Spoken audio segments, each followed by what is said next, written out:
We are exactly 3 weeks deep into the year 2022, and while life in the time of the global pandemic still feels like an endless drag, there's also a seemingly endless number of amazing TV series and movies to keep us entertained while we avoid the coughs and sniffles of large gatherings.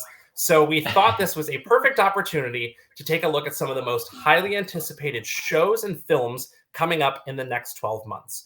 Just say 2022 preview into your voice remote, and you'll see my hand-curated destination featuring 12 exciting TV series from the recently released HBO Max series Peacemaker to season 2 of Netflix's smash hit Bridgerton to Paramount Plus's adaptation of the video game series Halo. And if you keep scrolling, you'll find 12 very, very exciting movies as well, including the next installment in the Jurassic World saga and superhero sequels from Thor, The Flash, and Aquaman.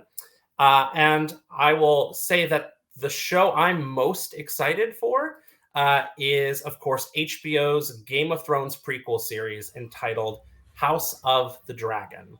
And I would love to tell you so much more about this show, but frankly, we just don't know much about it. What we do know is that it's set 200 years before the events of Game of Thrones and focuses on the rise and fall of the House of Targaryen. Of course, that's the family of Daenerys Targaryen. And that rise and fall includes the Targaryen Civil War, which is mentioned in Game of Thrones. The series will star Paddy Considine, Emma Darcy, Olivia Cook, Matt Smith, and Rhys Ifans. An exact release date is still TBD, but we do know that it's coming this year. So if you're keen to do that Game of Thrones rewatch before the new series, you better get started on your 73-hour marathon. As for the movie I'm most excited about, Matt Reeves' long-awaited Dark Knight movie, The Batman, hits theaters on March 4th. And just yesterday, Variety reported that the movie clocks in at a whopping 2 hours and 47 minutes without credits. So if you're staying for that post-credits scene, buckle up because you're pretty much there for like almost 3 hours. It's the longest Batman movie ever made. And in terms of like these superhero movies, it's only behind, I believe, Justice League and Avengers Endgame in terms of length. Of course, Robert Pattinson of Twilight fame will step into the iconic cape and cowl to play both Bruce Wayne and his crime-fighting alter ego Batman.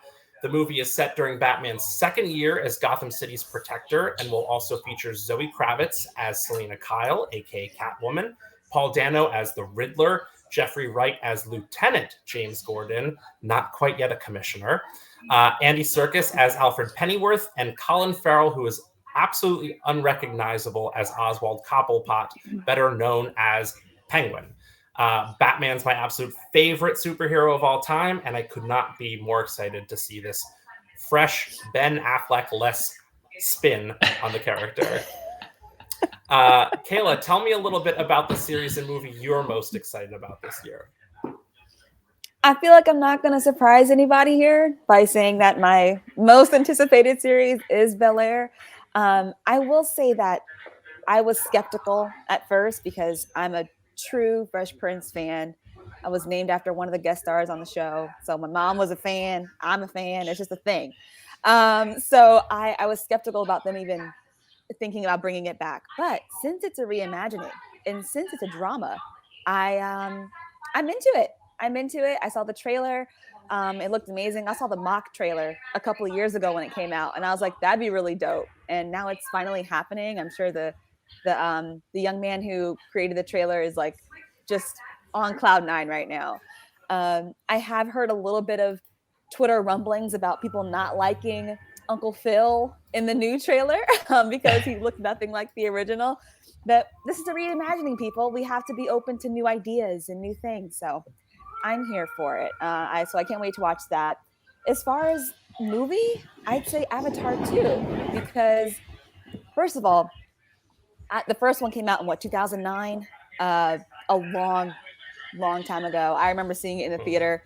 I slipped on popcorn butter, but I didn't fall. I slipped for like a good 30 seconds, but I caught my my balance.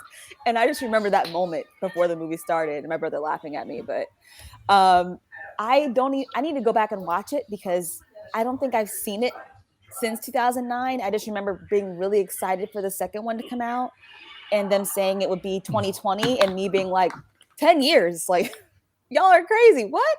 I was like, no way it's going to take 10 years. 2020 came. I was looking for it, delayed. 2021 delayed. So I'm still a little burned from that. So I'm still skeptical. I don't even know if it's coming out this year. I know they made an announcement, but I'm gonna believe it when I see it. So it is coming out this year. That's why it's in the collection. Okay, we'll see. There might be no delay. I don't know, David. I've been burned. I don't trust anybody. It's true. It's funny though. I've often wondered, and I mean, I guess you answer this question because you do care about it. But I've often wondered, do people still care about Avatar? It has been so long. So long. Like I said, I don't even remember the plot. I just remember being excited. Like, I can't wait for the second one. And now I don't even remember why I was excited to see the second one. I know. So I just know that their tails linked up. That was a thing. Yeah. They linked tails with the dragon thing. Yeah, I remember that part. Yeah, that's like all I remember. And so we saw that. Like that's all that's coming to my mind right now. But I figured since I've waited this long, I'll make it my pick. Why not? Scott, what about you? Yeah. Me, what am I looking forward to? I think, similar to you, it's probably no surprise that I'm super, super pumped about the Scream movie. You have that history with Fresh Prince. I have that history with Scream and that franchise. I mean, growing up, I absolutely loved this film, so much so that I had my mom get me a Scream birthday cake for, I can't even remember what year it was, but it was, in my teens. It was amazing. It was like the actual shape of the Ghostface mask, and it had blood dripping down the sides. It was everything that, you want out of a birthday cake in the middle of July. Was it red velvet? Yeah, I good question. don't remember. That would make the most sense, right? I feel like red velvet wasn't very popular back then. I mean, and not with children, right now with kids. Exactly. So it was probably like confetti cake or whatever. But yeah, so Scream. I actually was able to see this on a Thursday preview before the film actually premiered, and I loved it. I thought it was really, really fun. I loved that they sort of brought back the heritage characters. No spoilers, but there's a little bit of a shock, twist, turn moment, and I think a lot of times people expect that these people are invincible, and maybe they are, maybe they aren't. So watch this space, I guess. I also love to see that the directors really kind of took to heart all of the traditions that Wes Craven brought into the originals. So it was nice to see all of the little nods to the original Scream, things like music that was laced throughout, but also just the way that the whole thing is shot and the tension and the little bit of comedic breaks in between. It was great. It's also a little bit more violent than the older ones, which I kind of here for. So sign me up. Loved it. And then another show that I'm looking forward to, which is coming very, very soon, is Snowpiercer. I absolutely love this show. Can't get enough. What is it, 1,023 cars long now? And then Leighton's got his own 10-car train that he split off. It's just it's wonderful. It's so good. I want to see what happens with Wilford as he's trying to get his power back. And then is Melanie, what she was in maybe all of a few episodes last season. And where is she now? Where are you, Melanie? But where are you? On top of that, we need you. We need you. I know. We need you, Melanie. I know. I mean, David's a huge Jennifer Connelly fan, so he definitely needs her. That's right.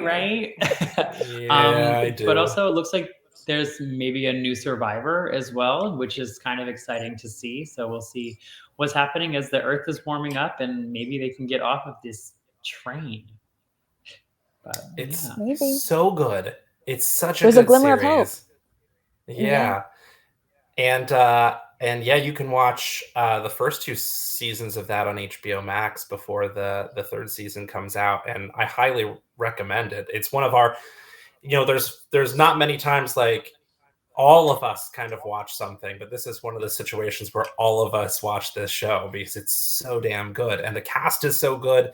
Even the supporting characters, like Mickey Sumner, who is Sting's daughter, is incredible in it, and Rowan Blanchard, who was in Girl Meets World back a bit, is in it, and she was an addition last season, and she's so good in it.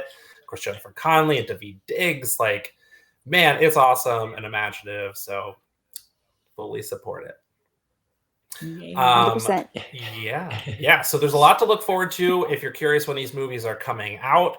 All the movies have premiere dates. Some of the TV shows are still kind of hidden. We don't know when they're coming up, but we've got some in there. So check all these out. You can watch the trailers that have been released for all of these series as well by saying, excuse me, 2022 preview into your voice remote.